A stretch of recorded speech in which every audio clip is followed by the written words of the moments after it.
পাহাড়ি অঞ্চলের মানুষজন কিভাবে বসবাস করে, কিভাবে জীবনযাপন করে, কিভাবে চাষাবাদ করে, রীতিনীতি সংস্কৃতি তাদের কেমন, এরকম অনেক তথ্য আছে যেগুলো আমরা জানি না। চলুন আজকে সেগুলো দেখি। শুরুতে চাষাবাদ থেকে দেখায় আপনাদেরকে। দেখুন জমিগুলো কতটা থাক থাক পাহাড় কেটে বানিয়েছে।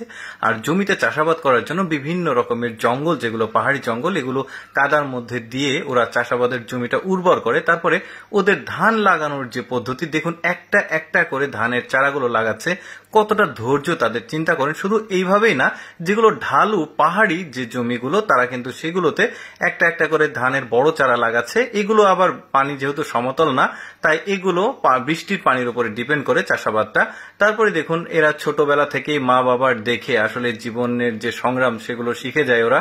দেখতে পাচ্ছেন এতটুকু এতটুকু সব বাচ্চা কাচ্চারা ওরা আসলে জীবন সংগ্রামে নেমে পড়েছে তাদের মা বাবার দেখে। স্কুল কি, কলেজ কি, তাদের পড়াশোনার ব্যাপারগুলো কি, এগুলো অনেক কিছুই তারা আসলে এই সম্বন্ধে জ্ঞান রাখে না।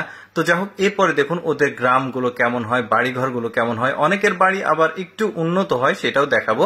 এই যে দেখুন ওদের এটা একটা অনুষ্ঠান হচ্ছে। এই অনুষ্ঠানে তাদের প্রধান অতিথি রয়েছে তাদের গ্রাম প্রধান, অর্থাৎ গ্রামের মাতব্বর বা মোড়ল যেটাই বলি। তো সে আসছে, আর তারা এখন কিভাবে সেই মাতব্বর বা গ্রামের মোড়লকে সম্মান জানায় সবাই একসাথে, ছেলে মেয়ে, দেখুন এটা দেখতে পারলেন। তারপরে দেখুন আজকে একটা পাহাড়ি সম্প্রদায়দের বিয়ের অনুষ্ঠান হবে। বিয়ে হবে, টোটাল বিয়েটা কেমন ভাবে হয় চলুন আমরা সেটা দেখি। এই যে দেখতে পাচ্ছেন একটা মেয়ের বিয়ে। এই মেয়েটাকে প্রথমে তাদের যে সাংস্কৃতিক যে পোশাক আশাক, তাদের সংস্কৃতির সঙ্গে সম্পৃক্ত সেই পোশাক আশাকগুলো পরাচ্ছে। একটা সিক্রেট ব্যাপার, সেটা হচ্ছে এই পোশাক আশাকগুলো তারা তাদের মেয়ের 5 বছর বয়স যখন পূর্ণ হয়, জন্মের পরে 5 বছর থেকে শুরু করে বিবাহ উপযুক্ত হওয়া পর্যন্ত এই পোশাকগুলো তাদের মা বাবা তাদের জন্য তৈরি করে, অনেক কস্টলি পোশাকগুলো। তো যাই হোক, তারপরে দেখায় তাদের বিয়ের অনুষ্ঠানে কিভাবে নাচা গানা এগুলো করা হয়। দেখুন ওদের নাচের যে স্টাইল সেগুলো একদমই আলাদা। মুখে বাঁশি আছে, বাঁশের এক প্রকার বাঁশি, এগুলো আর তারা নিজেরাই বানায়। তাদের মানে ওই যে বললাম, তাদের রীতিনীতি সংস্কৃতি, পোশাক আশাক, তাদের সাজগোজ একদমই আলাদা। দেখুন এদের মাথার উপরে চুলটাকে কিভাবে বাঁধাই করেছে, খোপাটা একদমই আলাদা।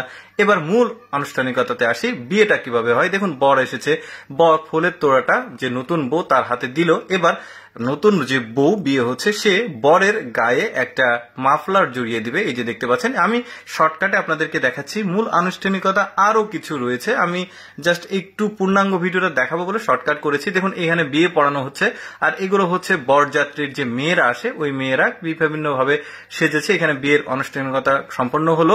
তারপরে বিয়ে যখন হয়েছে, ছেলেকে কোট প্যান্ট পরানো হয়েছে, মেয়েটা একটু পোশাক চেঞ্জ করেছে, ফটো সেশন শেষ।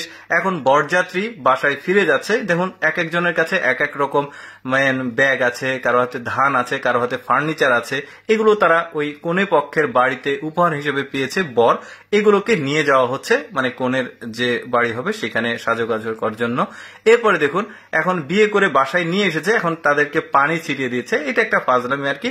আর যারা বরযাত্রী যায় তাদেরকে যুবতী মেয়েরা যুবক ছেলেদেরকে ভিজিয়ে দেয়। ওই দৃশ্যটা আমি অনেক দেখিয়েছি ভিডিওতে, আজকে আর দেখাচ্ছি না। এখন যে দৃশ্যটা দর্শক দেখছেন, এটা সম্পর্কে আমি কিছুই বলছি না আপনাদেরকে, কারণ আপনারা দেখলেই বুঝতে পারবেন এটা তাদের জীবনের শেষ মুহূর্ত।